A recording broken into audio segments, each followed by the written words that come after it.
Okay. So today we're going to be working on the book of Daniel, chapters 1 through 6. And today we are working on, as soon as I get there, way down. We're working in Daniel 4:19 through 37. This is the second, Daniel's interpretation of the second dream. Now, this book covers chapters 1 through 6 of Daniel and also the life of Daniel. Chapters 7 through 12 of Daniel are more concentrated on visions rather than events. Most of this workbook occurs during the reign of King Nebuchadnezzar, from when Daniel is captured and brought to Babylon to the last chapter about the king, which was written in his own words, which is where we are. Daniel was about 15 when he was taken to Babylon, and he's about 58 when the king dies. During that time, Daniel has become the chief of the wise men, and his friends Shadrach, Meshach, and Abednego, who survived the fiery furnace, are high administrators in the province of Babylon. Despite his many experiences with the God of the Hebrews up to the last story, we have King Nebuchadnezzar only elevating the God of the Hebrews as the most high God and the King of heaven. However, we do see a respect by Daniel for the king, which is interesting. Our story now jumps quite a long time, which is why we have the king. Okay, so that's that one. Okay. So, go ahead. Okay, then Daniel 4:19. Then Daniel, also called Belshazzar, was greatly perplexed for a time, and his thoughts terrified him. So the king said, Belshazzar, do not let the dream or its meaning alarm you. Belshazzar answered, My lord, if only the dream applied to your enemies and its meaning to your adversaries. It is interesting that King Nebuchadnezzar calls Daniel by his Hebrew name first. Why do you think he does this? I feel that it's because of the feelings that he has for Daniel. Mm-hmm. So I feel that way. Yeah, I think so. I think he goes back and forth between names because King Nebuchadnezzar is telling us the story at this point. So, yes. Did Daniel tell the king the interpretation of the dream right away? No. No, he didn't. He was afraid to tell him. And we see a little bit of respect for the king at this point at the end. Mm-hmm. Why did Daniel hesitate in telling the interpretation of the dream to the king? Because I think he's unsure, and it was bad because it was bad news. So he didn't know how the king was going to take it. Right. And also in Nehemiah, when I write about that, it basically talks about any of these Persian kings and Babylon kings. They did not want any sadness in front of them. You were not even supposed to be sad in front of them because the premise was to be in the presence of the king should just make you gloriously happy. So, yeah, obviously trying to tell them bad news was probably not a good thing to do. Mm-mm. Does the king seem to be prepared for the negative interpretation of the dream?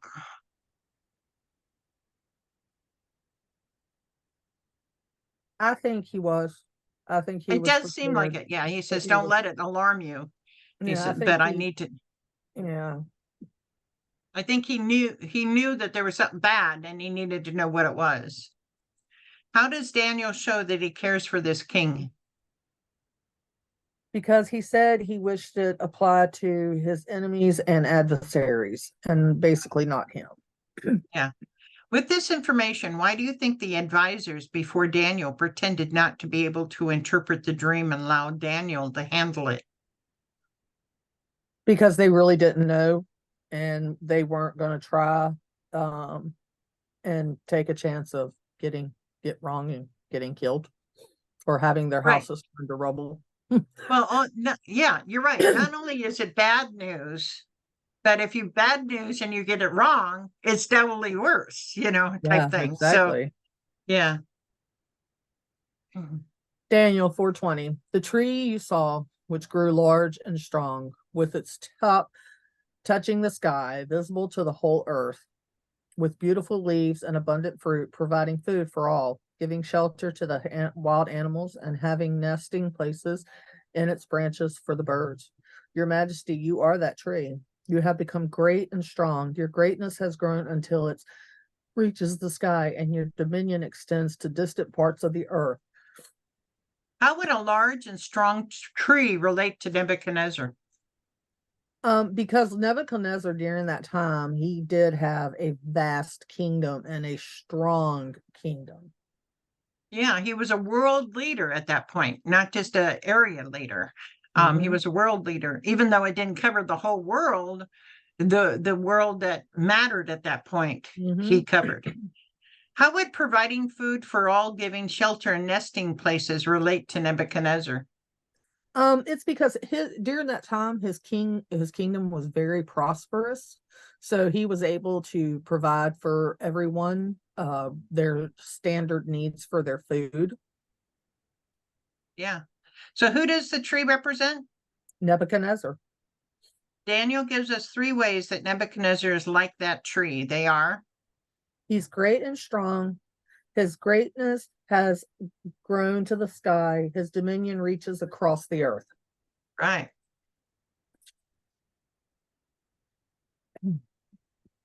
Daniel 4:23, Your Majesty saw a holy one, a messenger, coming down from heaven and saying, Cut down the tree and destroy it, but leave the stump, bound with iron and bronze, in the grass of the field. While its roots remain in the ground, let him be drenched with the dew of heaven.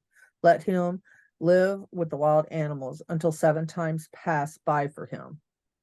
Yeah. Daniel 4:24, This is the interpretation, Your Majesty, and this is the decree the Most High has issued against my lord the king. You will be driven away from people and will live with the wild animals. You will eat grass like the ox and be drenched with the dew of heaven. 7 times will pass by for you until you acknowledge that the Most High is sovereign over all kingdoms on earth and gives them to anyone he wishes.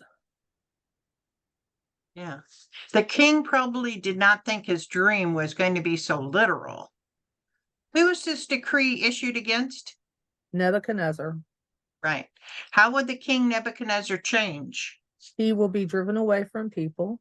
He will have to eat grass like an ox. He's going to be drenched with dew from heaven and live like wild animals. Yeah. How long will this be for? It's going to be 7 times that will pass him. Right. And generally, the Bible scholars believe this meant 7 years, but 7 times we don't quite know. Daniel uses this kind of premise when he does his vision about 7 times 7 later in his book. What will have to happen first before sanity is returned to Nebuchadnezzar? Acknowledge that the Most High is sovereign over all kingdoms on earth.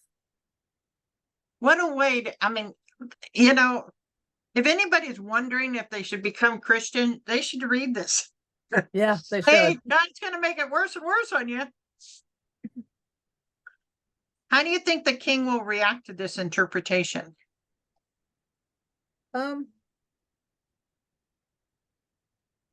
Originally I put angry, but it it it has shown that he has started to grow as you read through Daniel, that he has grown in his demeanor. So I would have to change that and say that yeah, he might be upset, but I don't think it's going to be to the point of retaliations. Right. I mean, this is a pretty hard interpretation to handle. It would be, this is a king who can get anything he wants. Yeah. It says, yeah, he may go, okay, let's hope it doesn't come true or anything, but wow. Yeah, exactly. Daniel 4:26, the command to leave the stump of the tree with its roots means that your kingdom will be restored to you when you acknowledge that heaven rules. Therefore, your majesty, be pleased to accept my advice. Renounce your sins by doing what is right, and your wickedness by doing kind to the oppressor. It may be that then your prosperity will continue. So yeah, and I was just thinking about another reason why the binding around the stump. Um, but yes, bound to the earth, so it's not going to die. So after his bout of this, he's going to come back and be king again. But I always also got the feeling just now of the sense of you won't die during this. You're going to be bound and not able to die either. Even if everybody may want you to die. Yeah, But I think to me, when I read that bound, like you, it's that he's still going to be bound to the kingdom, but he's not going to be a part of it, and that the stump to me represented his kingdom, and it's going to be in like a stasis. It's not going to grow, it's not going to change, it's just going to be where it's at that point in time, and it's not going to change during the time he's in there. yeah, well, that's true too. That could be. Will Nebuchadnezzar get his kingdom back when his sanity is restored? Yes, Again, what has to happen before Nebuchadnezzar gets his kingdom back? he's got to acknowledge that God rules. Right. What does Daniel suggest the king do?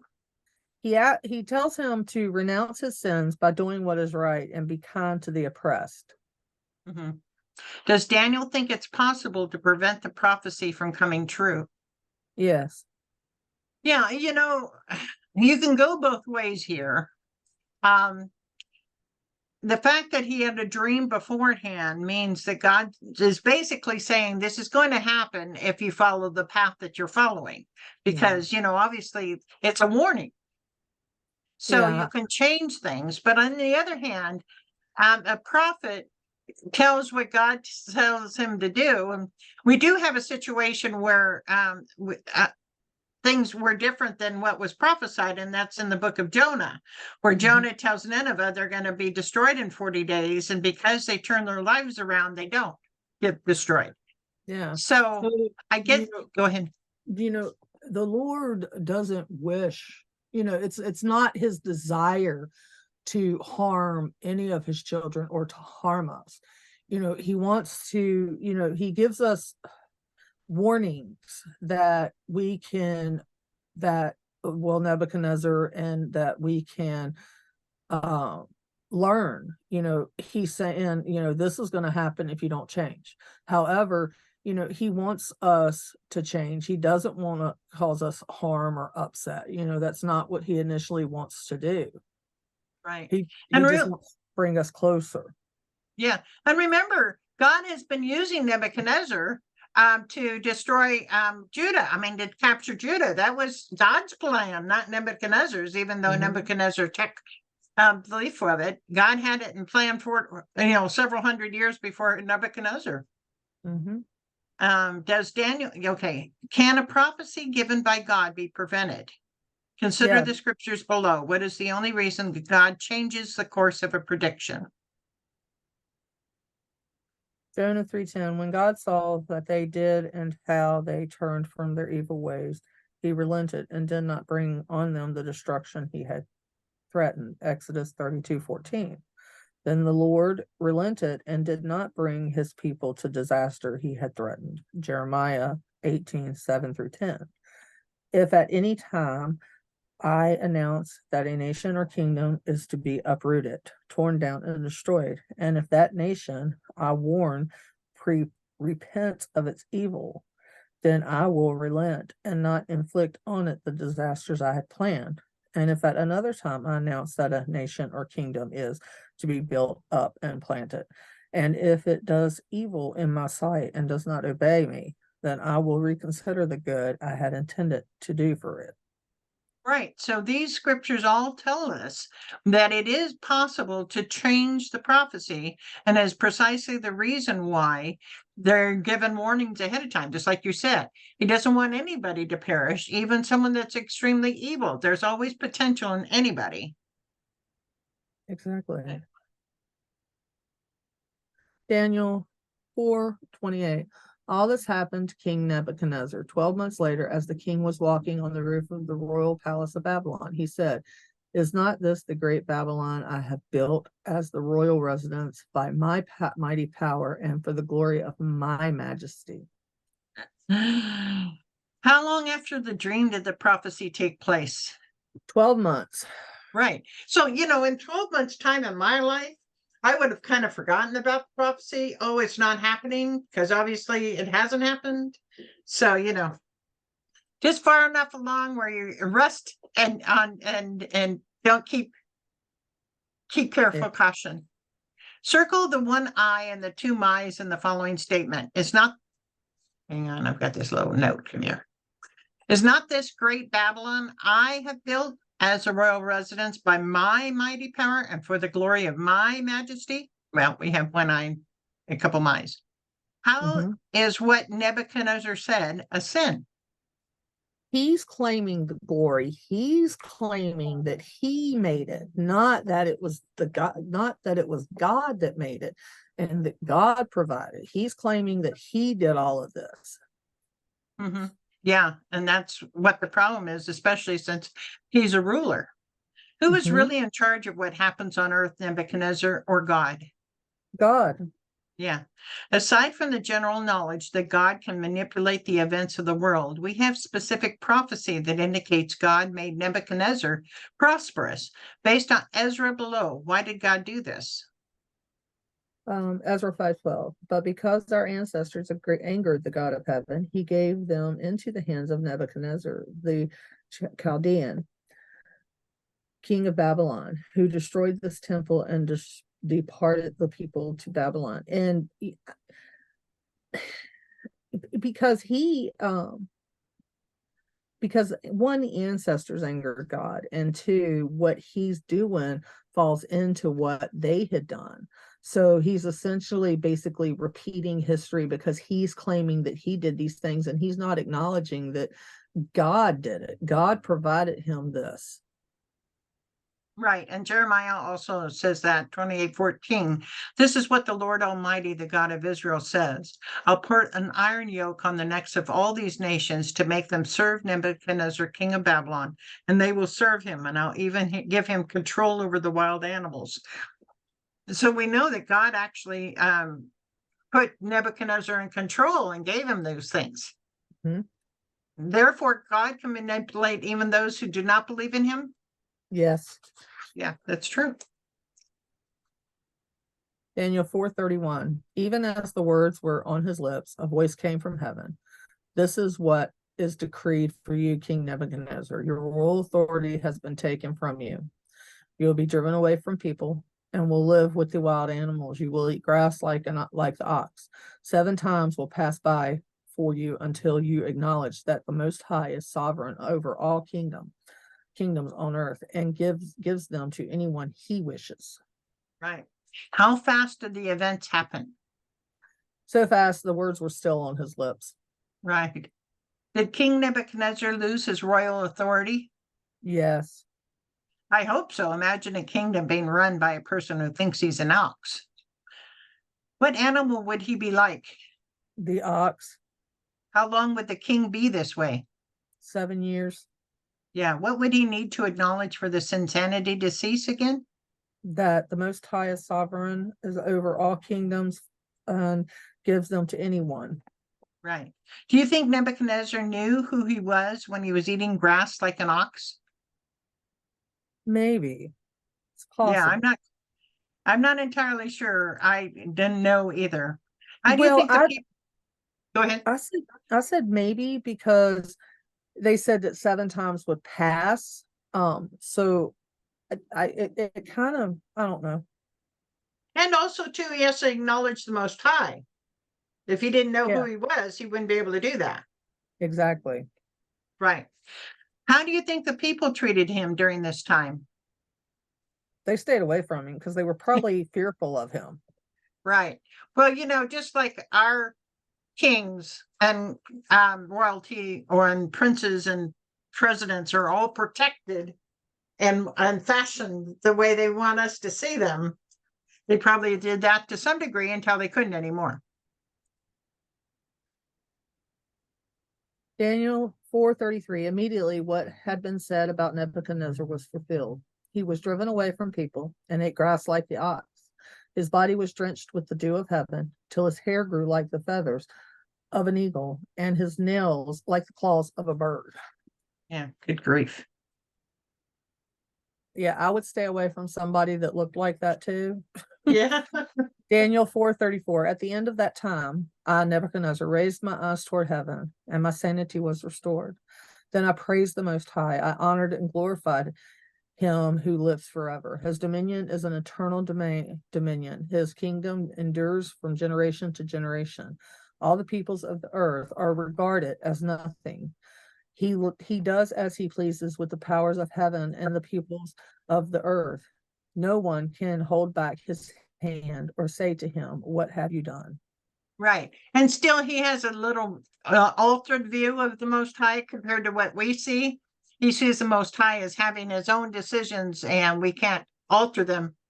But he doesn't seem as much of a loving God as we do. But, after 7 years of being that way, I probably would feel that way too. Yeah.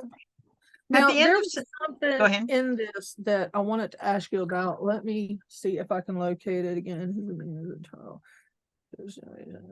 Okay, now 35, Daniel 35. 35. Okay. It says at the very beginning, all the peoples of the earth are regarded as nothing. That's what he's saying. Okay, that's what he's saying. Okay. That's what he's saying. So it's his interpretation of the Most High God, not Okay. really of God, of who Most High God is. That's just what I was kind of saying is he's got a vision of the Most High God of awe and respect. And this is how he sees him because Nebuchadnezzar was kind of like that dictator, So he sees Okay. God as kind of like dictator. Oh, okay. It makes sense. At the end of 7 years, where did Nebuchadnezzar look? Toward heaven. Right. Although naturally, no chronicler of the time would record such events, some Bible scholars believe this happened between 582 BC and 575 BC, as there's no historical record of any governmental activity in Babylon at this time. Did the king glorify the Most High God? Yes. We learn more about his appearance in Daniel 4:33. What was his hair like? Feathers of an eagle. Yeah. What was Nebuchadnezzar's fingernails like when he was insane? Claws of a bird. Yeah. What do you think Nebuchadnezzar meant by the powers of heaven? The strength. Yeah. Yeah. He does as he pleases with the powers of heaven. Or it could also be the angels and other spiritual beings of heaven, too. Mhm. According to Nebuchadnezzar, is there anyone greater than God? No. Daniel 4:36. At the same time that my sanity was restored, my honor and splendor were returned to me for the glory of my kingdom. My advisors and nobles sought me out, and I was restored to my throne and became even greater than before. Now I, Nebuchadnezzar, praise and exalt and glorify the King of heaven, because everything he does is right and all his ways are just, and those who walk in pride he is able to humble. It is interesting to me that his kingdom was restored to him in full. If I was his advisors, I would seriously wonder if I would trust a person that had been insane for 7 years. What was returned to Nebuchadnezzar once his sanity was restored? His honor and splendor. My leg is hurting. I had Carrie put on don't need to talk about that here. Okay, yes. Who sought out the king? His advisors and nobles. Right. Was he as successful or more successful than he before he went insane? More. Okay. I praise, go ahead and complete number 4. I praise and exalt and glorify the King of heaven, because everything he does is right and all his ways are just. Right.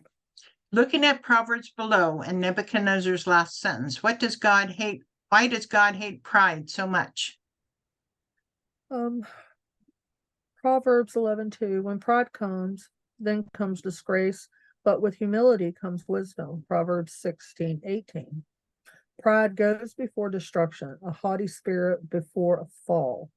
Right. I put because pride causes us to think of ourselves and not of the Lord. And we believe we did acquire and where we are in life was, we put ourselves there. Yeah. And, and this really made sense to me because I, constantly, one of the things I said was, I never got, everything I got in my life, I did myself. Uh-huh. And I think that because I did that, that's why some of my struggles, were God trying to open my eyes Mm-hmm. because I wouldn't be where I'm at without him. Yeah. Yeah.